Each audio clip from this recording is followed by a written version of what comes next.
Hey, welcome back to Read This, a weekly review roundup of the best comics from last week. Let's jump right into it with DC Comics and Detective Comics number 1062, written by Ram V, with art by Raphael Albuquerque, colors by Dave Stewart, and letters by Ariana Mayer. This is a new creative team taking over Detective Comics, so if you want to read some Batman but haven't been reading this so far, this is a good place for you to jump in, and you don't need any prior knowledge. And right from the beginning, this feels like a striking new take on Batman. Ram V is a writer who's gaining some well-earned acclaim. He recently wrote The Many Deaths of Light the Star, which was widely well-received. And he's also finishing up a really great run on Swamp Thing. So now it's his turn to take over Batman. Right away, the artwork and colors are really striking. It's quite different to any Batman that we've had recently. At the beginning, Batman is fighting some smugglers, one of whom turns into like this giant grotesque monster thing. And Talia al Ghul sweeps in and she kind of saves the day. She and Batman have a little back and forth, and she tells him that they are coming for him, which is nice and vague. Elsewhere we see this family. There's a young man and he's talking to his mother. And she's talking to him about his trip to Gotham. He's about to go there for a year to rebuild his legacy. What that means, we don't quite know yet. But back with Batman, he's really concerned that having been bitten and scratched by this monster is going to do something to his body. So he's been running tests on himself all night, and he gets a call from Dick Grayson. And the most interesting part about this book for me is the back and forth between Dick and Batman here, where Dick Grayson starts to question Batman. He's like, "Are you sure you're not getting too old for this?" And I really hope that's something that's explored in the book, because I think it's something that has never been covered in Batman. He's been doing this for a long time, and of course he's going to get older. But superhero comics usually skirt around that. They don't usually deal with characters growing older, with their bodies not being able to cope with the stress of being a superhero anymore. So I really hope that's something that's explored later on. There's a backup story too, by Cy Spurrier and Danny. Cy Spurrier is a writer whose stuff I really like, and Danny worked on a series called Arkham City, Order of the World, which I adored. And this story is quite similar to that, in that it's really verbose, it's really beautifully written. Matched with Danny's artwork, it gives off the same kind of vibes, which is great for me because I love that series. It follows Jim Gordon, who's retired, and he's feeling bored, there's nothing for him to do, and a lady approaches him in a bar and tells him about her problem. Her son has gone missing, somewhere in Gotham. And so Jim decides he's going to take the case and find out where the young man is going to. Turns out though, he's been squatting with a bunch of other people in the ruins of Arkham. This was superbly written. I could have read a whole series of just this, so having it as a backup is a super nice bonus. It's a great start to what promises to be a special run on Batman. Next up, another Batman book, Batman Fortress number 3, written by Gary Whitta, with artwork by Derek Robertson, colors by Diego Rodriguez, and letters by Simon Boland. If you haven't been following the series, it's about a strange alien spacecraft that was kind of hovering above Earth. If you haven't been following the series, it's about a strange spaceship that's been hovering above the Earth, and Batman and a bunch of heroes have been trying to find out why it's there and what it wants. So far it hasn't attacked us, but at the same time, Superman is mysteriously absent. Batman teamed up with a bunch of other heroes, but also with Earth's military, to try and find out what was going on. The ship's defenses were too strong, but Cyborg was able to get some information from inside, which Batman then decoded and found out that some of their technology was Kryptonian. Batman deduces that the only way to get into the ship would be to use Kryptonian tech of their own. But where can he get some when Superman is not around? There's only one person that he can ask, and only one place that they can get it from. And what issue 3 sets up is something that I have never seen in comics before. So it's kind of turning into a heist story, but a heist that you would just never expect. There's a lot of fun dialogue in here, so while the story is kind of serious in how it's dealing with things, the dialogue is upbeat enough that it keeps it light-hearted. It's a fun read. And now that they've set up this heist, it's going to be so interesting to see what happens from here. Next, we're on to Image and A Righteous Thirst for Vengeance number 10, written by Rick Remender, with art by Andre Lima Araujo, colors by Chris Halloran, and letters by Russ Wooten. We're nearing the end of this series now, but if you haven't been following it, it's about a man who discovered a crime, decided to try and get some revenge, stumbled into something that he wasn't supposed to see, saved a young boy, and then he and the young man have been laying low. And they found some peace that way. They've been having a nice life together for quite a while. But the assassins that are after him catch up to him in this issue, and it ends pretty badly. It's a bloodbath. This comic has always been sparse on the dialogue, and it's relied on facial expressions and action to tell us the story. This issue is no different. It's action-packed and super dynamic. The action flows so well, and thanks to the lack of dialogue, it's the kind of book that, because it's exciting, you can read it really quickly. But you're reading through, like scanning each page, like watching what's going on. There's a major moment at the end of the book, which makes me wonder how it's going to wrap up in the next issue, which is the last one. Next up, I Hate This Place number 3, written by Kyle Starks, with art by Artyom Topilin, colors by Lee Lowridge, and letters by Pat Brousseau. This series is about a couple who inherited a ranch, but when they move there they find that it's not only haunted, but it attracts all kinds of supernatural beings. There have been ghosts, zombies, and even a UFO. And down in the basement they found a videotape from the previous owners warning them to stay out of the forest, and if they see the horned man to just run away. So of course they've been trying to find some help to exorcise whatever it is in the house, but they haven't had much luck so far. But last issue introduced Dante Howitzer, a big burly ghost hunter who shows up at the house this issue to try and help them get rid of whatever is there. So Dante decides he needs to do an exorcism, but he needs to do it across the entire ranch, from the center. He decides the best place to do that is from the middle of the woods, which they've been told not to enter. So the three of them go together into the woods, and Dante gets a taste of just what is wrong with this ranch. This series has such a cool art style. And the idea is kind of funny of having like a ghost story and a UFO story and a zombie story going on at the same time. The two main characters have funny banter between them, and it's a fun book to read because you never know what's going to pop up, only that when it does, it's going to be awful. This series is a super fun horror comedy. Next up, Public Domain number 2, which is a solo book by Chip Zdarsky. So the first issue follows this artist. He was a co-creator of a superhero that's become widely popular and is starting to make millions of dollars. But as the original artist, he's not getting paid very much. There was recently a movie made about his character, and he got $5,000 and 2 plane tickets so that he could attend the premiere. And that's all he got. His family is starting to get pretty upset that he got a bum deal out of this, but he himself doesn't really seem to mind that much. So at the center of the story is this artist who feels like he did what he did a long time ago, and he's kind of okay with how things are going now.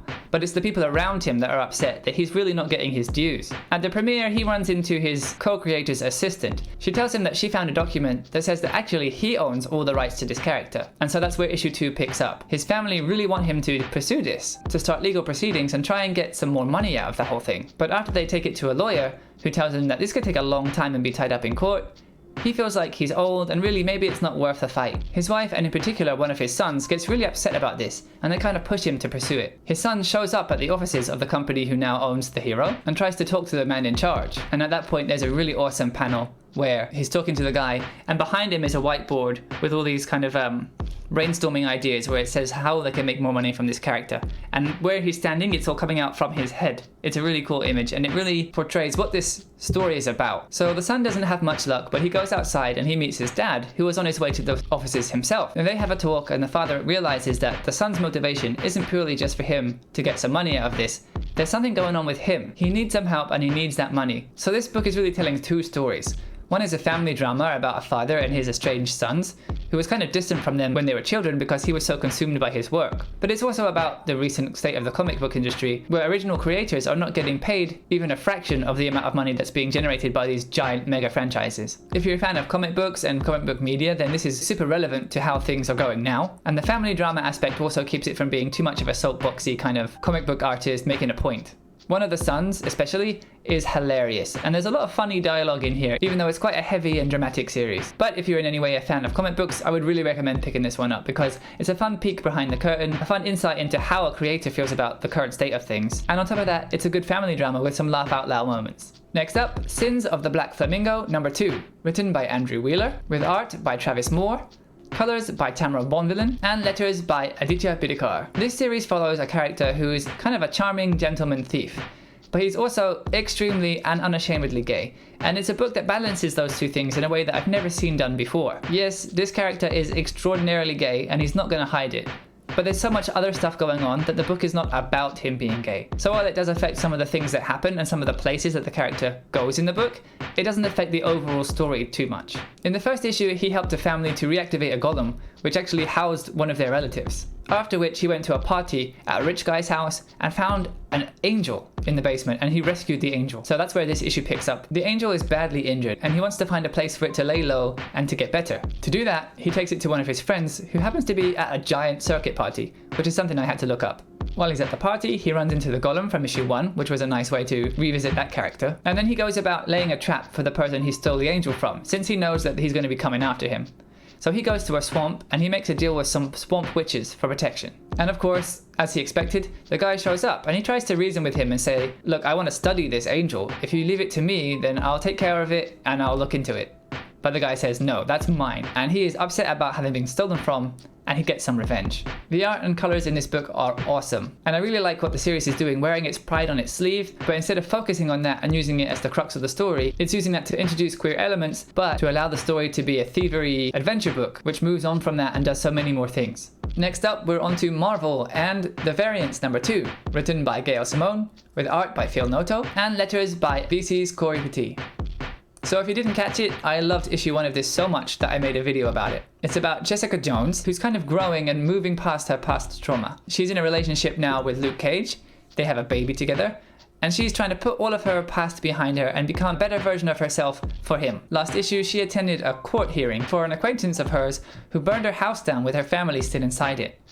After the hearing, she told Jessica that, actually, the Purple Man, who's now in a coma, somehow made her burn down her house. And that shouldn't be possible. So he laid a trap in her mind which sprang 10 years to the day after he abducted her. And that anniversary is coming up for Jessica now too. After finding that out, she went home and came face to face with 2 other versions of herself, one of whom was Captain America. So that's where this issue picks up. Luke Cage comes home and Jessica has some kind of vision of the Purple Man and passes out. And when she wakes up, Luke's taking care of the 2 variant Jessicas and they've gone from the house. She gets a distressing phone call from Daredevil and she remembers that Luke and her baby really need to get out of the house and go away, so she requests them to do that. And Luke just says okay. He doesn't question her or put up any kind of fight, he just trusts her and he leaves. Jessica Jones asks She-Hulk, Jennifer Walters, to come over to her house and keep an eye on her, make sure that she doesn't do anything dangerous. So she does that, but then somebody else also shows up in the house, and that's where the issue ends. I also wanted to mention the beginning of the issue, where Jessica remembers a conversation that she had with Tigra about how difficult it is to be a superhero and a woman, and it's just written so well. The internal monologue from the first issue, which is like a window into Jessica's head, is still here in the second issue. It's so interesting to hear the things that she's thinking about. There's also a moment where she makes a really funny joke to Tigra, but she kind of chastises herself in her head like, that was mean.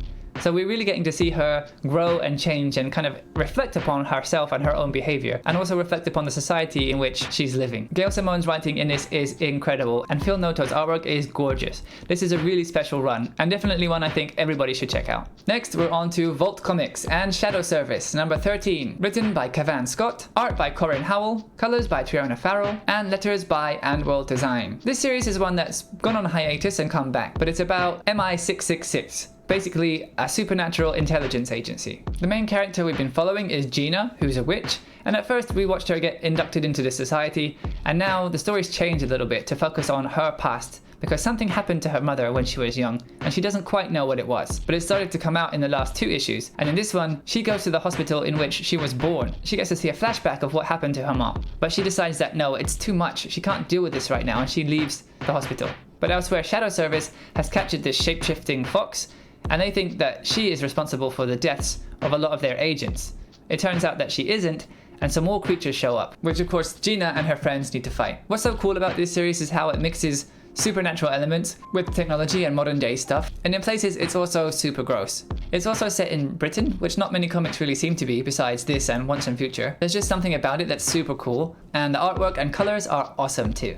And lastly, moving on to AWA Upshot, we've got Hit Me #5, written by Christina Faust, with artwork by Priscilla Petrites, colors by Marco Lesko, and letters by World Design. This is a complicated series, but I think it's one that handles its subject matter sensitively, and it's been educational for me. So on one hand, this is a kind of crime book about a bunch of stolen diamonds, but a lot of what this deals with is extreme kink, and it's something that I don't really have any experience or knowledge of. So to see it written about in this way was super interesting. None of it is for titillation, none of it's for you to be aroused by it. It's all very factual. The main character, Lulu, is really self-confident.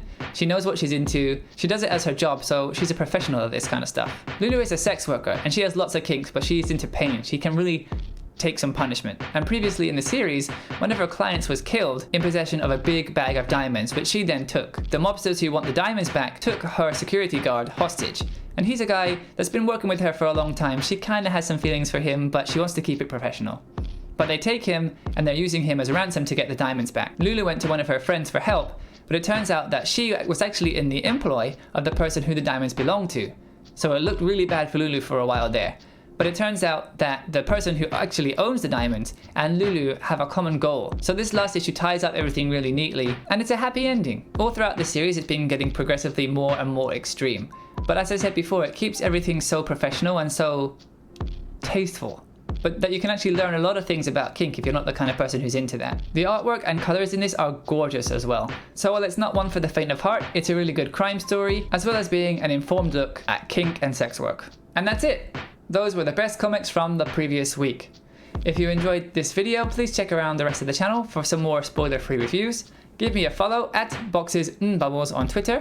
As always, thank you so much for watching, and I'll see you next time. Bye bye!